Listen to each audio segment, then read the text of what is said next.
the best and most statistically successful way to discover value and to avoid objections. You don't need to overcome them. There's nothing to go over and around or through. You don't need to lie to it, cheat it, manipulate it, or deny it. You just have to supply value. Since 1981, Justin has been producing world-class Bordeaux-style wines from Paso Robles on California's Central Coast. As the pioneer of Paso, Justin wines are what put Paso Robles on the winemaking map. The Justin team believes that wine should be exceptional from every angle, which is why their team uses boutique winemaking practices like hand harvesting and hand sorting. With a rich history of accolades, Justin produces exceptional wines and is proud to be America's #1 luxury Cabernet. Whether you're the first-time wine drinker or a wine aficionado, Justin has a wine for every celebration and occasion. Visit justinwine.com and enter promo code Playbook20 for 20% off your order. Justin offers the perfect holiday gifts for clients, colleagues, friends, or family. Be sure to check them out at justinwine.com to receive 20% off your order for a limited time and use the promo code Playbook20. Let's do my favorite. Let's answer some questions. Let's load up the room. We are on every platform as of now, so you can ask questions anywhere, and I know some people have submitted them. Go ahead, Nick. Where are we taking the first question?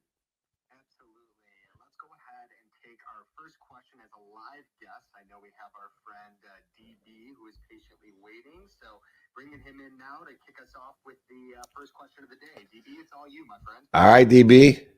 Hey, David. Hey, Nick. How's it going? We're going great. What's going on? Excellent. So I'm super excited to see you on Thursday.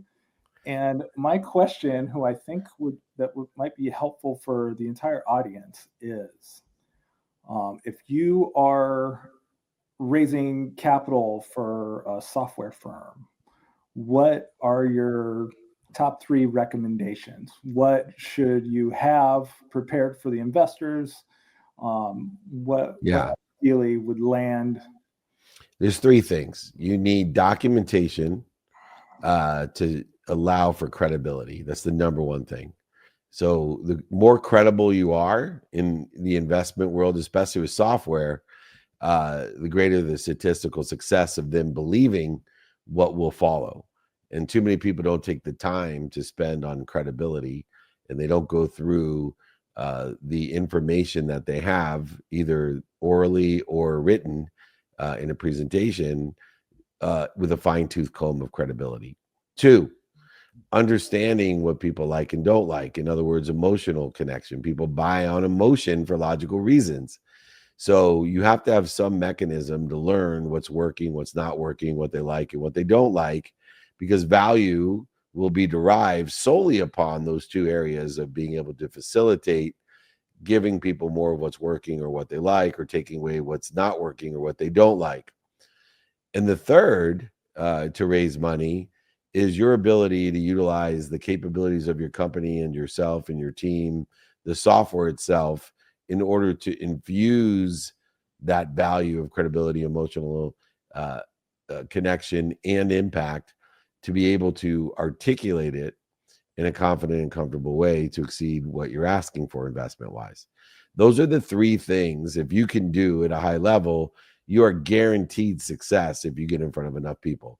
To be credible, to have emotional connection of understanding the like and dislike, the what's working and what's not working, and utilizing the capabilities of the software, the team, and the business in order to facilitate and infuse a value of the reasons, impacts, and capabilities that you have to articulate it in a comfortable, confident manner to exceed what you're asking for. And if you do all 3 of those well, like I said, I haven't seen one company that I haven't worked with in teaching them these 3 things that haven't been able to get more than enough investment at a higher valuation. Excellent. Excellent. So thank you very much. Appreciate the time, and we will pick up on Thursday. All right. I'll see you in a couple of days, buddy. We'll be at the Irvine Towers. DB will be joining us with Tim Story and many, many more. We got the release of Go Fund Yourself, a mastermind and VIP dinner.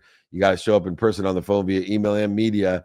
Build a community of people. DB's a member of it, our private networking community, where we're here to help one another, know people that can help one another with this one-on-one access to me to answer questions. Nick of WAM, I got some online questions too, but where do you want to go, and what do you want to do? Absolutely. I got a online question here from Matt Ford, and then we'll come live here on Clubhouse to Acosta, who is patiently waiting. But Matt is saying, I'd like your advice on mastering the discovery process and overcoming objections. Yeah, well, this is an area that I've spent many years teaching and have come to a greater simplicity in understanding the discovery process. And of course, I have fallen away from overcoming objections. For me, I have an open-minded, open-ended question template that I give everyone for free. So if anyone likes my answer and you'd like this template, this exercise, this guide, just email me, david@dmeltzer.com, and I will teach you the best and most statistically successful way to discover value and to avoid objections. You don't need to overcome them. There's nothing to go over and around or through.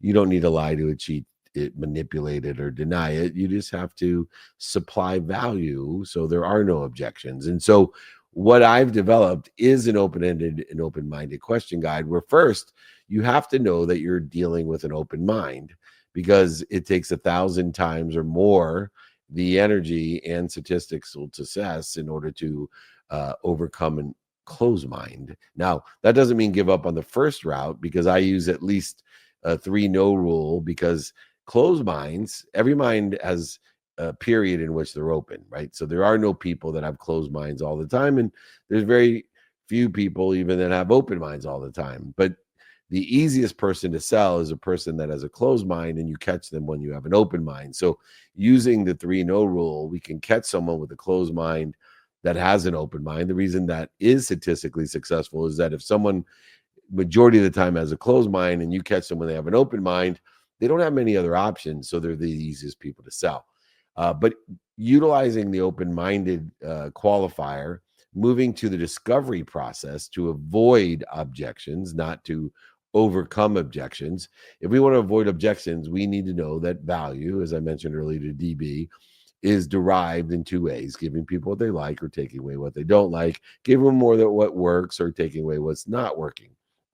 And in order to do that, we need to ask what they're doing today, an open-ended question of what they're doing today pertaining to the subject matter, topic, expertise, product, service, solution, or brand in which we are trying to articulate a value in. And so as we ask that open-ended question of tell me what you know, or what are you doing today about this type of software, solution, service, or some personal brand, or some other topic, subject matter, or expertise.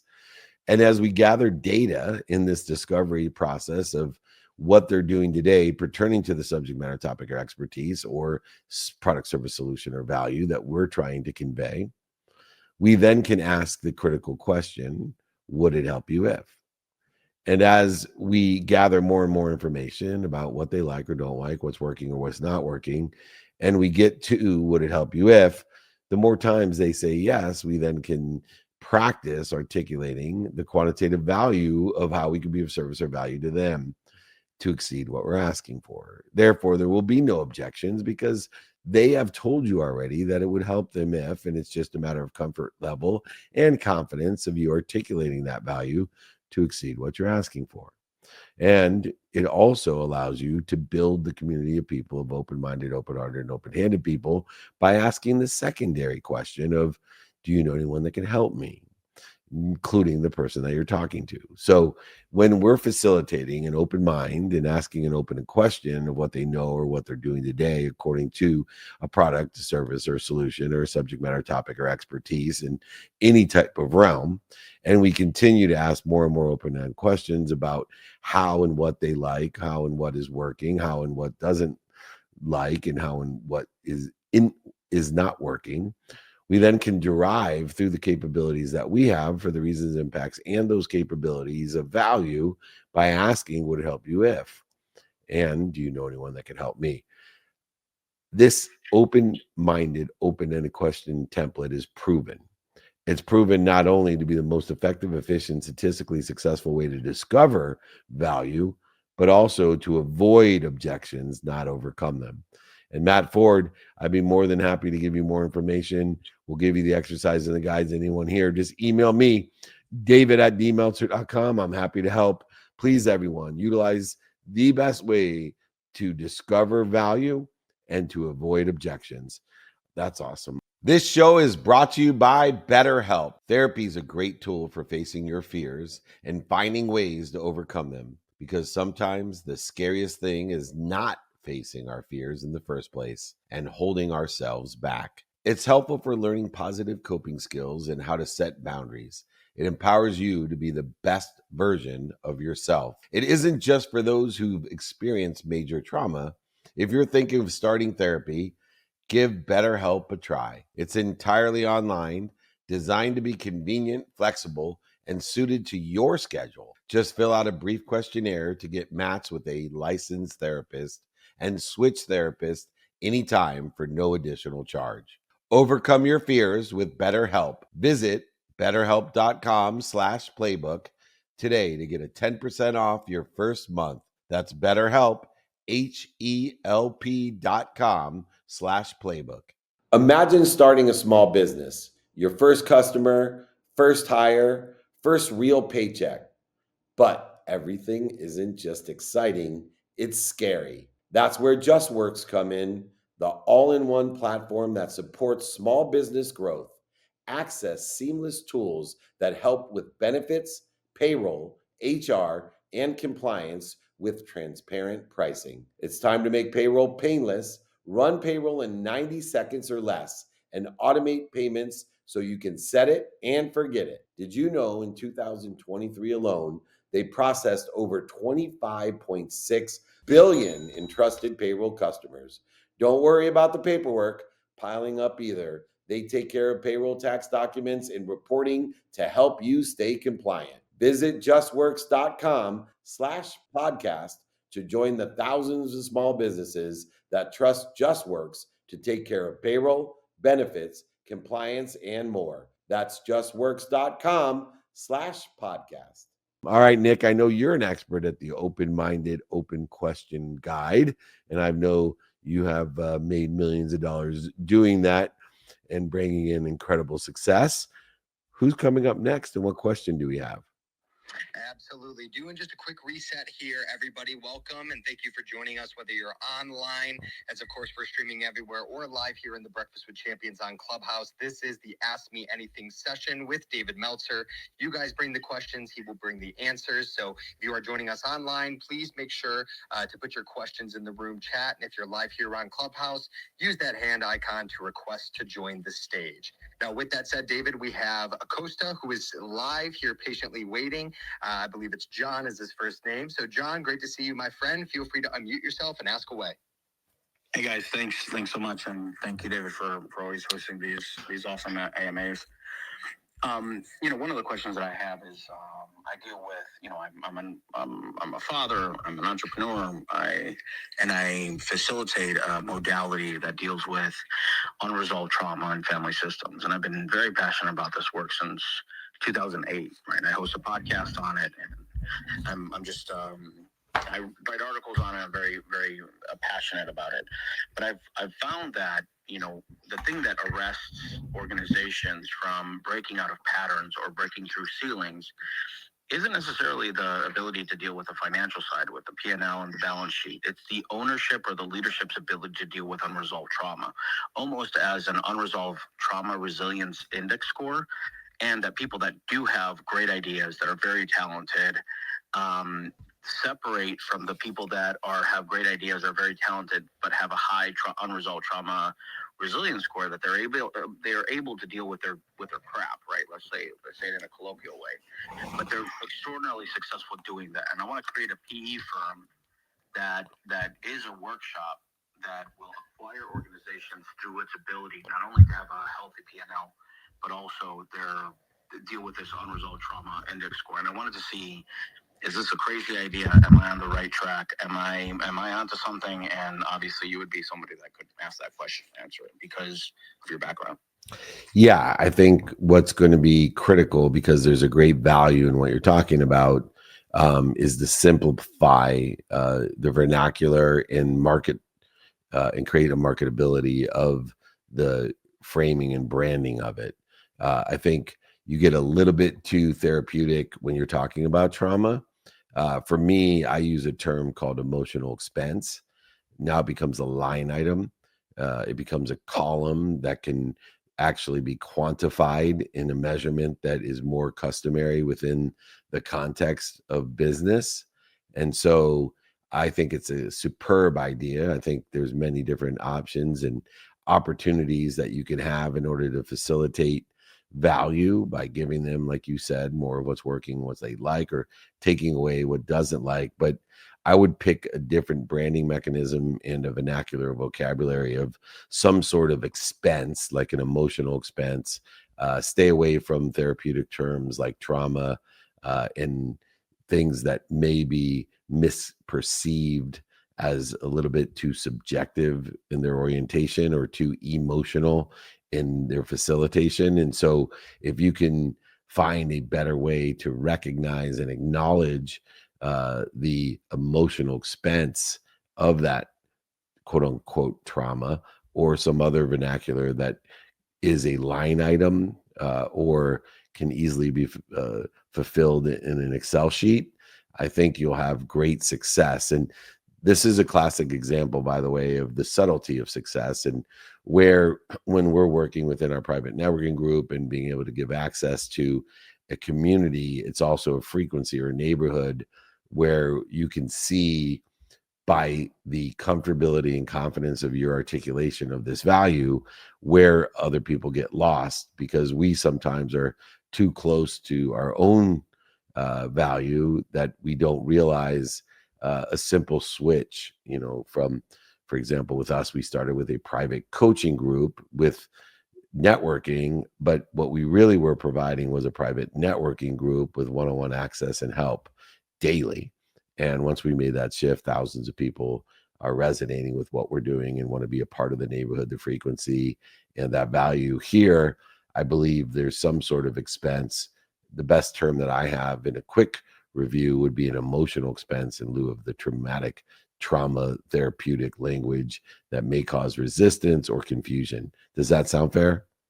Yeah, I love that. I think that's spot on, because I always thought that the first day would be blocking and tackling with the P&L balance sheet, and the second day would be like a systems and that emotional expense, like identify your emotional expense in your organization. So that's such great advice, and I think the branding will be huge. Is like, is your business stuck? Are you stuck at 1 million? Are you stuck at 3? Are you stuck at 5? Find out why, and then come to this workshop and work on it. So David, thank you so much for that. I really appreciate it. You got it. Yeah, there's a corporate thermostat as well as a personal one. So elevating the frequency, the awareness, the temperature of that thermostat is crucial. And the vocabulary, vernacular, and description in simplistic terms is essential in branding and marketing and conveying value. Please come back and join us. Please join our private networking group. We want to have all of us in there, a bunch of people that want to help each other and know people that can help each other. Email me, david@dmeltzer.com, if you want any of the guides, exercises, my book, or to join the private networking group with one-on-one access every day to me. Nick, why don't we take another question online? Absolutely. I have a question here from Javier, and he says, I work in insurance sales. How do I create more urgency for people to buy? Well, first of all, understanding how urgency can be utilized within the context of a compelling event. So urgency is a subset of importance. And so what we need to do in order to create a compelling event, which then has a effect or an impact of urgency, is to create temporal responses. Temporal means time, linear time responses.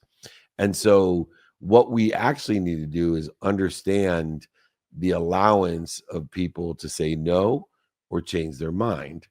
And in the context of understanding that every decision that we make in sales and every agreement that we make in sales, whether it's verbal, written, implied, with consideration or without, has a nuance to it, because the minute we make a agreement or decision, whether it's written, verbal, implied, or even with consideration, we have to be able to create a compelling event by understanding the changes that occur in time, value, and emotion.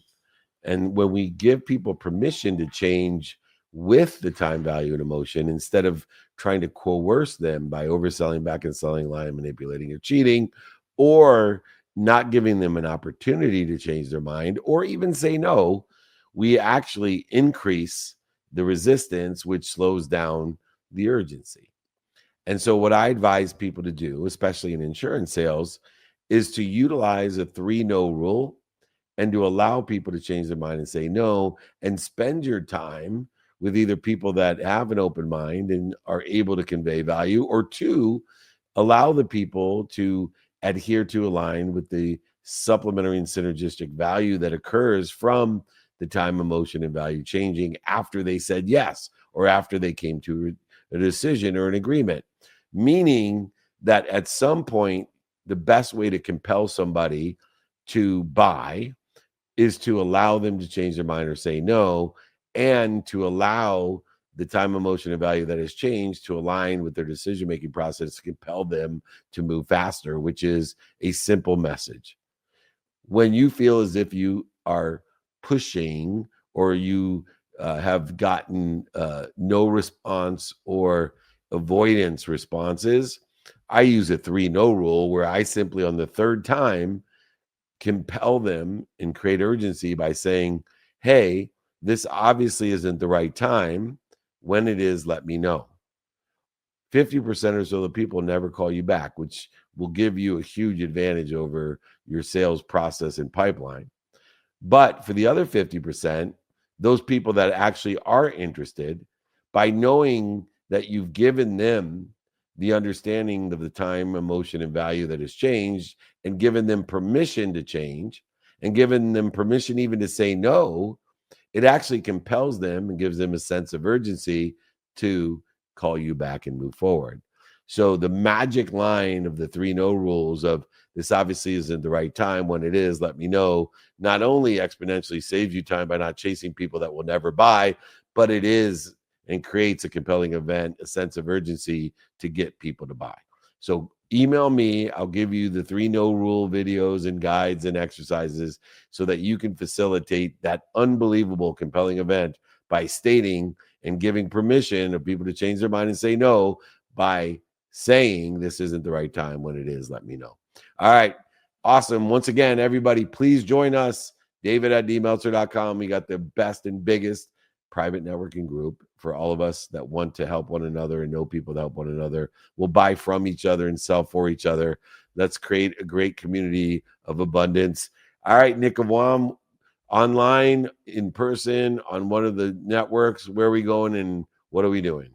Absolutely. I say we stay here live on Clubhouse as we have Sean, who's patiently waiting, and then we can round out the session with a final closer question from online. Does that sound fair? More than fair. Thank you for asking.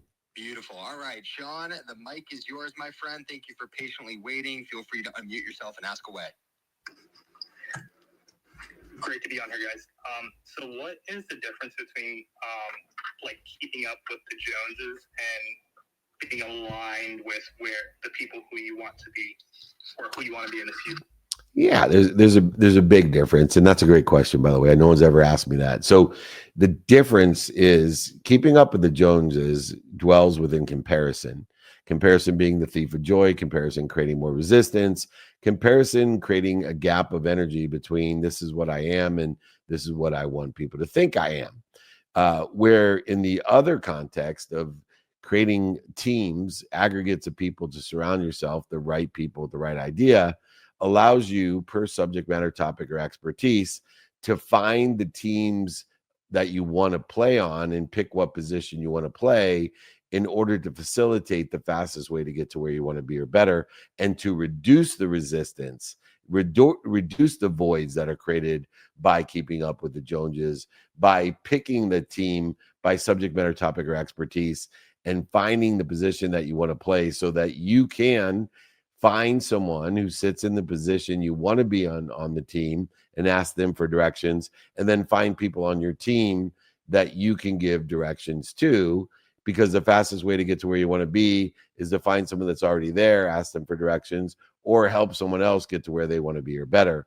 That's a given. And the comparison is not going to get you there. The keeping up with the Joneses will create more void, shortages, and obstacles, more resistance and more distance between where you are and where you want to be, between I am, and this is what I want people to think I am, where in the context of aggregating teams of people that want to help each other and know people that can help each other to get to and have a purposeful intention of what position you want to play on that team according to subject matter, topic, or expertise will facilitate an acceleration and a decrease in the distance of resistance, because you will receive wisdom and faith, not competition and comparison, voids, shortages, and resistance. It's a very common mistake that people make, but you are and have the capability of joining as many teams as you want according to subject matter, topic, or expertise, and picking your position where you can ask others for directions to where you want to be and give others directions to where they want to be.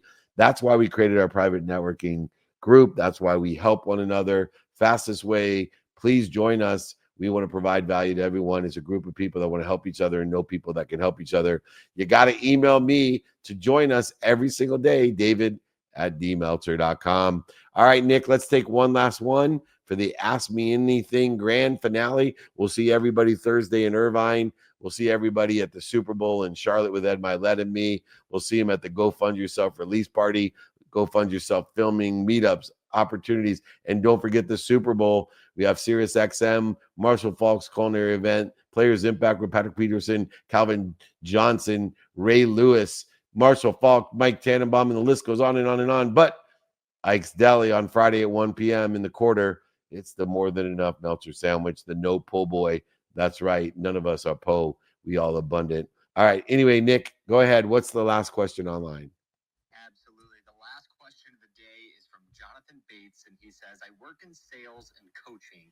Can you share your specific techniques to increase my closing percentage? Yeah, it's a 5 to Thrive system to increase your closing percentage. But let me, and I'll send that to everyone. If you want the 5 to Thrive training, not a problem. We have a Friday training we've done on it, and we have a more detailed video training course that we can give as well. But look, the fastest way to increase your closing percentage is to increase your opening percentage. What do I mean by that? See, today you don't have to qualify leads because the size, scope, and scale of the total addressable community is unbelievably big. And so all I focus in specifically to start, the specific technique is the call back, email back, DM back, everything back training. Because if I can double the amount of people that get back to you in the get back to you training, you'll double the amount of your sales plus. What do I mean plus? Well, if I can increase double the amount of people that get back to you, triple the amount of people get back to you, quadruple the amount of people that get back to you, not only will you statistically close equal the amount of people that are in the pipeline by getting back to you, but you'll have practice. You'll get comfort and comfortable. You'll get comfortable and confident in the articulation of the value. You'll get better at selling. So if I can get twice as many people to get back to you with the Get Back to You Challenge training, then not only will you have twice as many sales, but you'll get better at selling. So you have more than twice as many sales, like the more than enough Meltzer sandwich, but in sales. And so email me. I will help you with the 5 to Thrive training. Come and join our private networking group. We'll get more people with open minds, open hearts, and open hands to get back to you. Get the Get Back to You training. All of it is right here with all of us for you to provide service and value, to empower you to make a lot of money, help a lot of people, and have a lot of fun. Thank you, everyone. We'll see you soon. Thanks, Nick. We are blessed. Thank you, everyone.